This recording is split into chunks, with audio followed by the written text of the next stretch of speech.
Okay అండి, పులిశేల గారు ఒక్క నిమిషం. రమ్య గారు రెస్పాండ్. అధికారంలో ఉంటే అట్లా మాట్లాడారు. వర్మ గారు ఈవిడ మాట్లాడుతా ఉన్నారు దేశభక్తి గురించి, వాటి గురించి అన్ని మాట్లాడుతా ఉన్నారు, బానే ఉందమ్మా. అమ్మ, రామతీర్థంలో రాముడి తల పడిపోయినప్పుడు అప్పుడు ఏం చేశారమ్మా? అంతర్వేది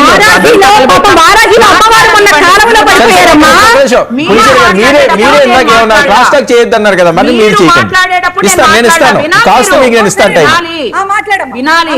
అంతర్వేదిలో రథం తగలబడిపోయినప్పుడు ఏం చేశారమ్మా? కనకదుర్గ టెంపుల్లో వెండి సింహాలు వెళ్ళిపోయినప్పుడు ఏం చేశారమ్మా? ఆంజనేయ స్వామి టెంపుల్లో ఆంజనేయ స్వామి చెయ్యి విరగొట్టినప్పుడు ఏం చేశారమ్మా? అప్పుడు ఏం చేశారు? మరి మీరు, మీ ప్రభుత్వమే ఉంది కదా, అప్పుడు మీరు ఏం చేశారు? సరే, అవి కూడా వదిలే. వైసీపీ వాళ్ళు చాలా మర్యాదగా మాట్లాడుతున్నారు, అన్ని నిందలు తీసుకొచ్చి వైసీపీ వాళ్ళ మీద వేస్తున్నారు అని మాట్లాడుతున్నారు. మీరు అసెంబ్లీ సాక్షిగా భువనేశ్వరమ్మ గారి గురించి మాట్లాడుతున్నప్పుడు మీ నాయకుడు ఎందుకు ఖండించలేదు? అది కూడా వదిలేసాయి.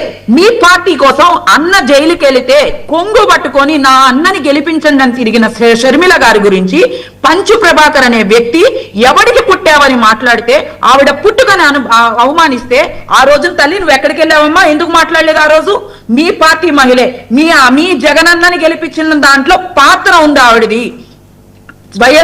వైఎస్ రాజశేఖర్ రెడ్డి గారి కుమార్తె, ఆవిడ గురించి మాట్లాడినప్పుడు మీరంతా ఏమయ్యారు? ఈ రోజున గుర్తొచ్చాయా మీకు చట్టాలు? ఈ రోజున మేము ప్రశ్నిస్తాము అని మాట్లాడుతున్నారా? ఆ రోజున ఎందుకు ప్రశ్నించలేదు? ఆ రోజున ఎందుకు బయటికి రాలేదు? అంటే దాని కింద మళ్ళీ ఆవిడ పుట్టుకంతే, ఆవిడంతే అని చెప్పి నీచాతి నీచంగా మీ వాళ్లే మళ్ళీ కామెంట్లు పెడతా ఉంటారు. ఒక స్త్రీని గౌరవించే పద్ధతి అదేనా? తల్లిని చెల్లిని గౌరవించరు, మేము మాట్లాడకూడదు. డైవర్షన్ రాజకీయాలు చేస్తారు, మేము మాట్లాడకూడదు. అమరావతి మీద నిందలేస్తారు, కనీసం అమరావతి మీద నిందలేసినప్పుడు గజం అంట 6,000 అన్నారు ఒకరోజు, 12,000 అన్నారు ఒకరోజు, 14,000 అన్నారు ఒకరోజు ఖర్చు గజానికి. ఓకే, మేము ఒప్పుకున్న, కనీసం మీకు తెలుసా ఎంత అవుతుందో? నారాయణ గారు క్లారిటీ ఇచ్చారు, ఒక మంత్రి నారాయణ గారు క్లారిటీ ఇచ్చారు ఎంత అవుతుంది అని. మీకు తెలియకపోతే రండి, అక్కడికొచ్చి ప్రశ్నించండి, అంతేగాని నలుగురు భజన బృందాన్ని పెట్టుకొని మీ ఇష్టానుసారంగా సెల్ఫ్ డబ్బా బ్యాచ్ ని పెట్టుకొని చూసి చదవడం కాదమ్మా. జగన్ ఫస్ట్ మీరు చెప్పండి,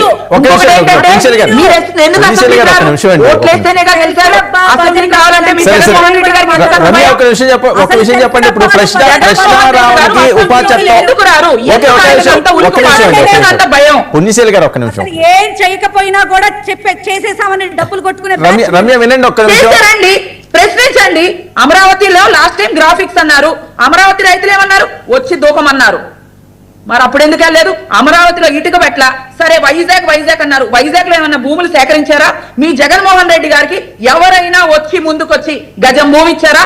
చంద్రబాబు నాయుడు గారిని నమ్మి 33,000 ఎకరాలు ఇచ్చారు మీ జగన్మోహన్ రెడ్డి గారిని నమ్మి ఇచ్చారా ఏమన్నా? మరి మీరు ఏమి భూములు సేకరించకుండా మరి వైజాగ్ లో రాజధాని ఎట్లా చేద్దామనుకున్నారు? వైజాగ్ లో అసలు రాజధాని వద్దంటాడు ఈ జగన్మోహన్ రెడ్డి గారు, కాసేపు రాజధాని వద్దంటాడు, కాసేపు 3 రాజధానులు అంటాడు.